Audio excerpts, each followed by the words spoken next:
The dust hadn't even settled on County Road 19 when she did it, parked her shiny white SUV right across the gravel lane that led to my ranch. I was still in my tractor, fresh from hauling hay, when I saw her standing there like a traffic warden in heels and pearls. Her arms were crossed, lips pursed, and sunglasses glinting like she owned the sun itself. "Excuse me," she shouted, waving her clipboard like a sword. "This is a private neighborhood road. Heavy machinery isn't allowed past the sign." That was my first introduction to Patricia Hendress. Or, as everyone came to know her later, HOA Karen. She'd just moved into one of those new houses built down by the creek, the kind with fake shutters and manicured lawns that wilt in a week. And somehow, she thought that gave her authority over a public county road that's been here longer than any of us. I cut the tractor's engine, stepped down, and walked toward her. "Ma'am," I said, keeping my voice calm, "this road's been here since my granddad's day. County property. You don't have the right to block it." She scoffed, flipping through her clipboard. "Actually, I'm the new HOA president for Creekside Meadows Estates, and our bylaws clearly prohibit industrial traffic. You'll need to find another route." I stared at her, half amused. "Industrial traffic? Lady, this tractor's bringing hay to my cattle, not building a shopping mall." But she didn't budge. She stood there with her chin lifted, like she was staking her claim on the entire countryside. A few of her HOA neighbors watched from their driveways, whispering behind their fancy hedges. That's when I decided to end it the country way. Quiet, firm, and memorable. I climbed back into my tractor, put it in gear, and started rolling forward, slow and steady. The rumble of the diesel engine drowned out her protests.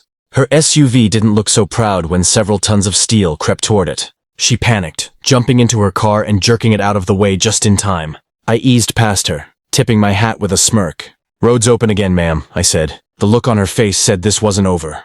And I knew she'd be back, with papers, threats, and all the noise city folks bring when they try to rule the ranch.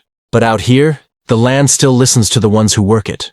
I didn't have to wait long before Patricia struck back. 2 days after the tractor incident, a bright yellow notice appeared on my gate. "Cease and desist all unauthorized vehicle operations on private property. Signed, Creekside Meadows HO." I laughed so hard my dog Duke tilted his head like I'd lost my mind.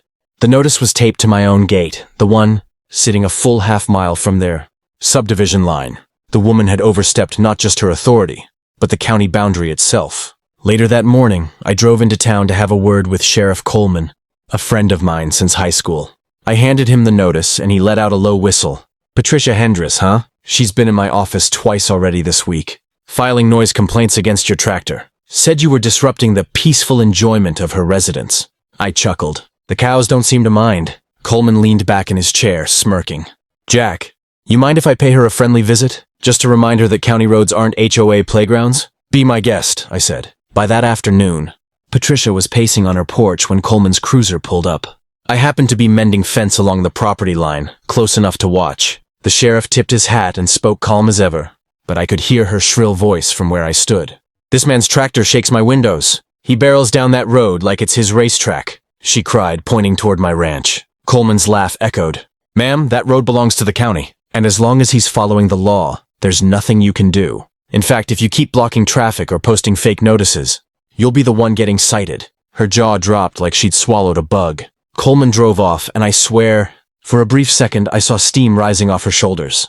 That evening, when I parked the tractor, I noticed her SUV creeping by again, slow. Headlights dimmed, like she was casing the place. Duke growled low beside me. Patricia wasn't done. The HOA might have lost the first round, but she wasn't the kind to back down gracefully. Something told me the next move she made wouldn't just be a notice on my gate. It'd be personal. And I was right. The next morning started quiet. Too quiet. No wind, no birds, not even the sound of the distant creek. That kind of silence usually means trouble. When I drove my tractor down toward the south pasture, I found it.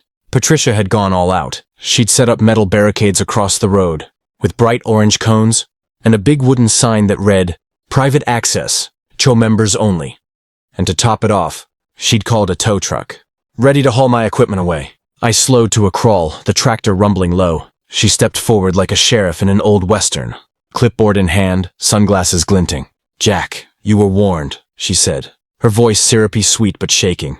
"This is HOA enforced property now. You can't keep running farm machinery here." I tilted my hat. "Funny thing, Patricia. The county map says otherwise." "Oh, I've spoken with my lawyer," she snapped. "And until we get this resolved, that road stays closed." Behind her, A few HOA folks were filming with their phones, whispering and smiling like they'd finally caught me breaking their precious rules. I grinned, threw the tractor in park, and climbed down. Patricia, I tried to be neighborly, but you've turned this into a show. So fine, let's put on one. I strode over to the nearest barricade, hooked my tow chain around it, and climbed back into the cab. Patricia started shouting, "That's destruction of property!" But it was too late. I eased forward, and the barricade popped right out of the gravel like a tooth. The cones went flying. The HOA audience gasped. Then I saw flashing lights coming down the road. Sheriff Coleman again. He rolled up slow, watching the scene unfold, his expression unreadable. "Morning, folks," he said, stepping out. "What's all this?" Patricia ran to him, waving her clipboard. "He's vandalizing HOA property." Coleman raised a brow. "Ma'am, that's county road equipment he's moving.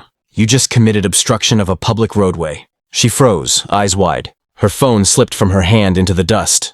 Coleman wrote something on his notepad, tore it off and handed it to her. A citation. The crowd of HOA spectators melted away, pretending they hadn't seen a thing.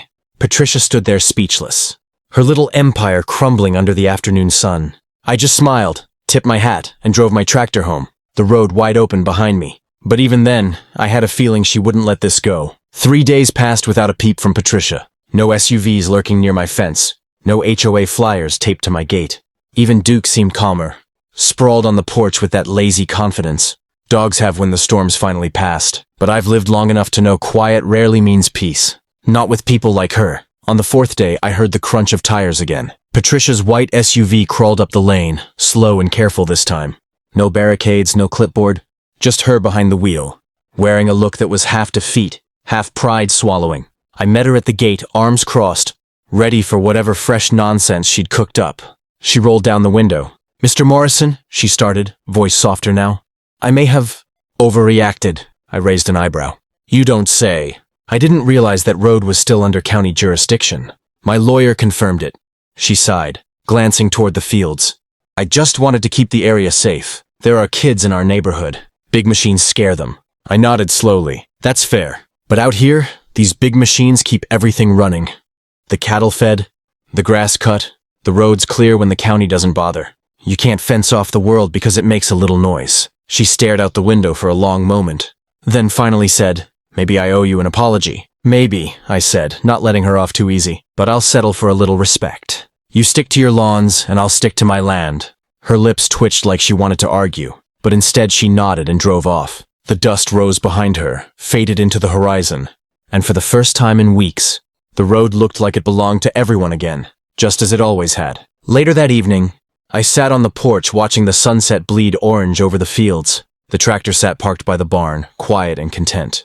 Duke wagged his tail, and a couple of kids from the Creekside neighborhood rode their bikes past the fence, waving shyly. I waved back. Sometimes winning isn't about shouting louder.